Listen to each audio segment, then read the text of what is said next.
Every day, late at night, I always go for a walk around where I live. It's become something of a routine for me, and I really enjoy it. Just me and my thoughts as the cool breeze around the forest side hits me. You see, I live outside in the woods with my wife and kids, as we love being surrounded by nature. And anyways, it was Saturday night, and the wife had taken the kids to one of her friends. They usually spend the night there. Me, I was stuck finishing a project I had to work on. It was around 11 p.m. and almost time for my late night walk again. So, I got up, locked the house, and went outside. I figured the breeze and the calmness of the trees was something that I needed. And today, I felt a little adventurous. So I decided to take a new route around Mr. D'Souza's place. A little further down the road, I caught a glimpse of someone walking down the same way. I thought to myself, at a time like this, I lived close by, so it made sense. But I thought, probably somebody who's just as bored as I was. I was a little taken aback though. It was a woman in a red dress, like those traditional dresses people wear at cultural weddings. She was also wearing a shawl. It was something right out of those Indian movies.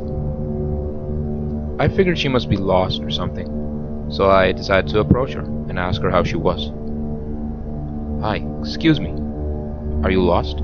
Can I help in any way?" She turned around and beamed at me. She looked exactly like how you'd expect someone going to a wedding would look like. She had jewelry on her arms, pendants, a scarf covering her well-made hair, and makeup. She definitely was going to a wedding.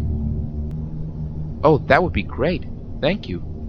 I was looking to catch a ride to town. Do you mind calling me a cab?" I told her I didn't have the phone with me, but it was nearby, since my place is close, so she's welcome to tag along if she wants. She agreed, and we walked together down the road.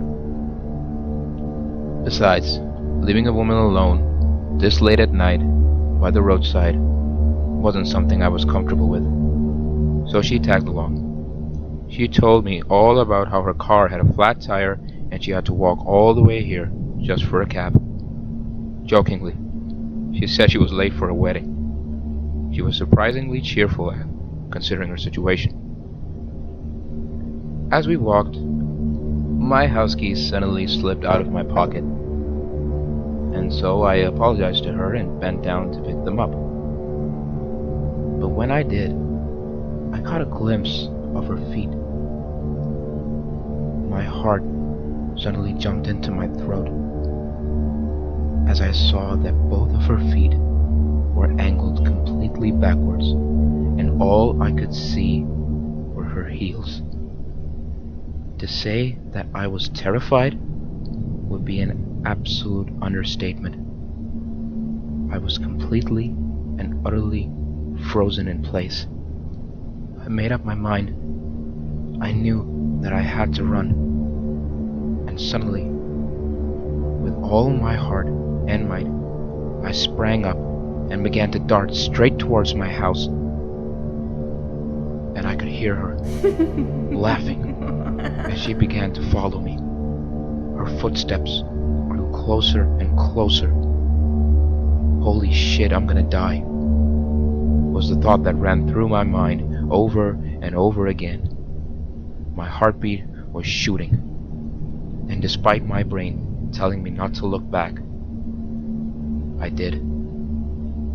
And I saw a disfigured face with a maniacal smile plastered across it, and with elegant, sharp teeth showing, and her red eyes looking straight at me, with her hands and feet slowly growing with every step, larger and larger.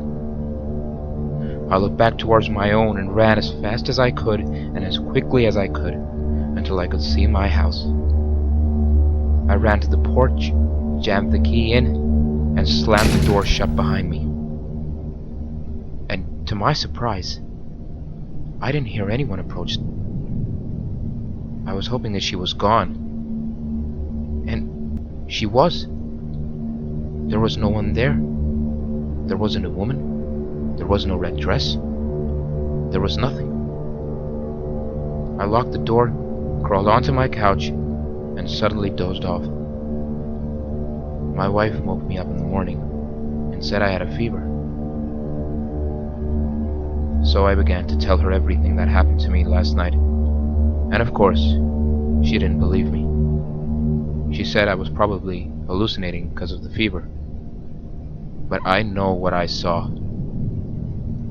And this was the last time I was ever going out for a late night walk in the woods again.